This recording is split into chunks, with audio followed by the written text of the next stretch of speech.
Hola, ¿cómo están, amados, amadas del Señor? Quiero comentarles algo que me pasó el día de ayer junto a mi esposa paseando por San Bernardo. Fuimos a hacer algunos trámites y había un pequeño grupo de personas que estaba haciendo evangelismo. Y eso alegró mi corazón. Siempre es bueno hablar de la palabra del Señor. Sin embargo, de pasada, mientras íbamos pasando por al lado de ellos, una de estas personas que hacía evangelismo le dijo a un joven que habían detenido, que le decía: queremos hablarte de Dios, pero no de cualquier Dios, sino del Dios Madre.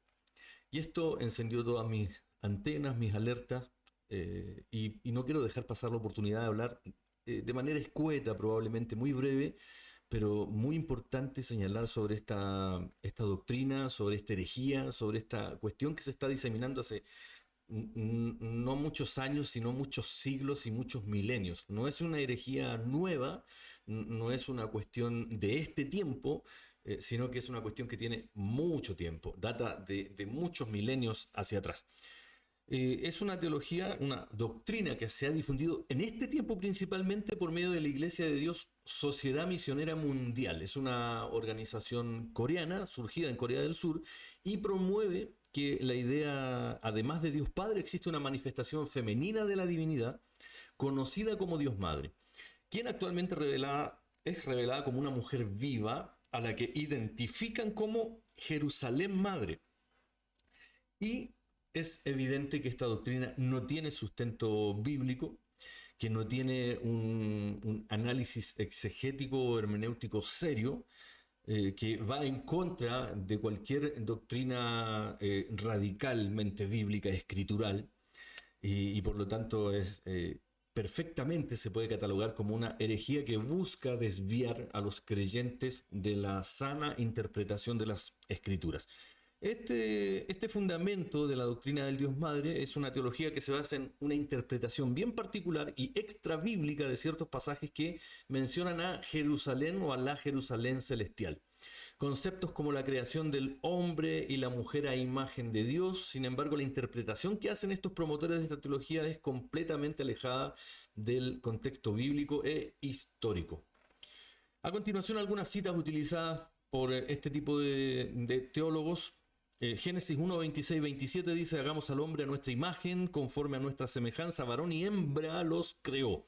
Ellos interpretan que ese versículo, afirmando que la pluralidad hagamos y la creación de ambos sexos, indica la existencia de un Dios Padre y de un Dios Madre.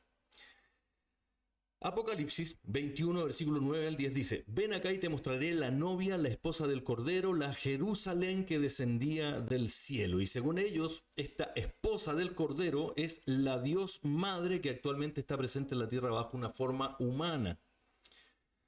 Gálatas 4:26. Mire, este es interesante este pasaje, porque cualquier persona débil en la fe, con muy poca profundidad escritural, que no maneje los textos bíblicos, puede ser seducida y engañada, amados.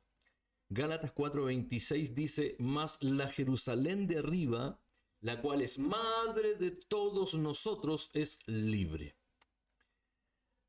No hay cómo refutar a alguien que no entiende las escrituras que esto es una alegoría a la que está dirigiéndose Pablo. Es una referencia alegórica de Pablo a la Jerusalén celestial, como una confirmación de que existe, ellos dicen, una entidad divina femenina.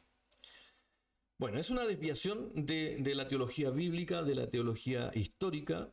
Desde una perspectiva bíblica, escritural, la idea de un Dios Madre contradice cualquier revelación monoteísta y el desarrollo doctrinal histórico. ¿Y por qué es importante hablar del desarrollo doctrinal histórico?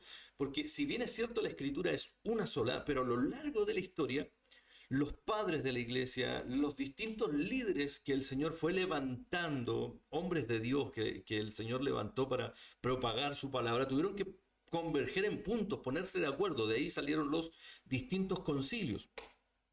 Entonces, a lo largo de la escritura y a lo largo de la historia, Dios enseña, la escritura, que Dios es uno solo en esencia. Deuteronomio 6:4, Isaías 45, versículos 5 al 6. Y se ha revelado como Padre, como Hijo y como Espíritu Santo. Mateo 28:19. En ningún lugar de la tradición patrística o en los grandes concilios de la iglesia, como el de Nicea o como en el 325 o como el de Calcedonia en el 451, se enseña una figura femenina dentro de la Trinidad o en la divinidad misma. Eso no es bíblico, amados. Los padres de la iglesia, como Agustín de Hipona y Atanasio de Alejandría, enfatizaron que Dios es espíritu y que su paternidad es espiritual, no biológica, no sexual. La creación de varón y hembra a la imagen de Dios, según Génesis 1:27, refleja la complementariedad en la creación, pero no implica que existan dos dioses o dos aspectos divinos, una entidad masculina y una entidad femenina. Haciendo un análisis crítico respecto a esto, y desde una perspectiva escritural, porque yo le estoy citando un poco los concilios, le estoy citando un poco la historia de la iglesia, pero todo esto está fundamentado en la escritura. Controversia primero con el principio de sola escritura que abrazamos nosotros como, principalmente lo digo desde mi vereda como pentecostal, siempre hemos amado la palabra del Señor. Cualquier cosa que esté extra escritura, no la recibimos, no la entendemos como palabra del Señor. Si citamos concilios, si citamos padres de la iglesia, si citamos reformadores, hombres de Dios, si citamos a los primeros hombres en el mismo pentecostalismo, lo hacemos desde la mirada de que ellos citaron la escritura. Si ellos no hubiesen hecho esto, o si viéramos un ápice de desviación respecto de la escritura, ya no son dignos de citar. En tanto se aferran a la escritura, es que los citamos. Solamente por eso, amados.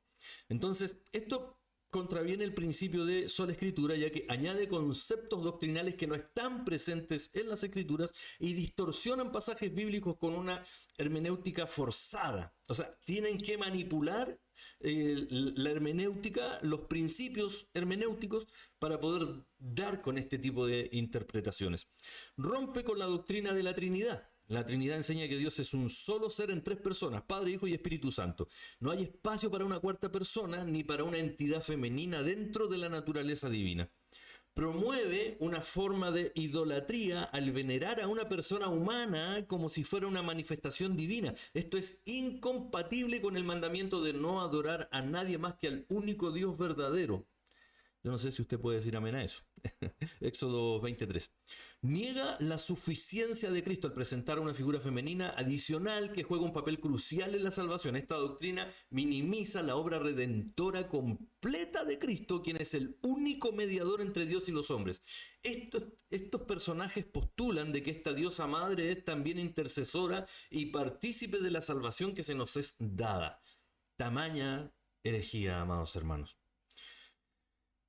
En los primeros siglos del cristianismo, algunas herejías como el gnosticismo intentaron introducir nociones similares de dualidad o aspectos femeninos en la divinidad. Sin embargo, estas ideas fueron rechazadas en los concilios ecuménicos por ser contrarias a la revelación bíblica y al mensaje apostólico. Por ejemplo, y aquí vamos a citar algunos padres de la iglesia, Ireneo de Lyon en su obra Contra las herejías en el siglo II, combatió las doctrinas gnósticas que enseñaban que Dios tenía aspectos masculinos y femeninos. El concilio de Nicea en el 325 afirmó la fe en un Dios trino, rechazando cualquier noción de pluralidad de dioses o seres divinos. Tertuliano y otros apologetas también insistieron en la indivisibilidad de Dios, tanto en esencia como en persona. Y para concluir, yo les dije que iba a hacer un video corto.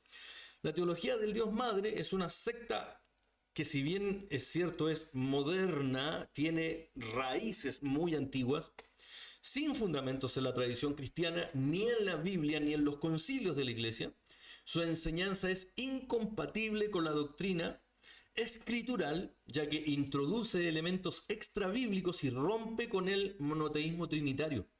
¿Qué quiere decir esto? Con el un solo Dios en tres personas. La Escritura enseña que la plenitud de la deidad habita corporalmente en Cristo, Colosenses 2:9. Y que nuestra salvación se encuentra exclusivamente en Él. La noción de un Dios madre es un desvío doctrinal que nosotros como creyentes debemos rechazar de manera tajante. Que el Señor les bendiga, amados, a cuidarse de estas herejías que están buscando hacer prosélitos entre nosotros. Llegaron a San Bernardo, probablemente estén diseminadas en toda el área metropolitana y con un plan de estrategia misionera para todo Chile. Vienen de Corea del Sur, por lo tanto atravesaron todo el charco para poder llegar acá. A cuidarse de ellos. Si tiene algún amigo, algún hermano, alguien que esté siquiera insinuando este tipo de herejías, compártale este video, convérselo, investigue, interiorícese sobre las doctrinas de la fe que desde el principio, desde la eternidad, han sido siempre las mismas, amado. Aquí no podemos ponernos creativos. Con todo lo bueno que puede ser la creatividad en términos doctrinales, no podemos ponernos creativos. Que el Señor les bendiga. Nos vemos en una próxima oportunidad. Chau, chau.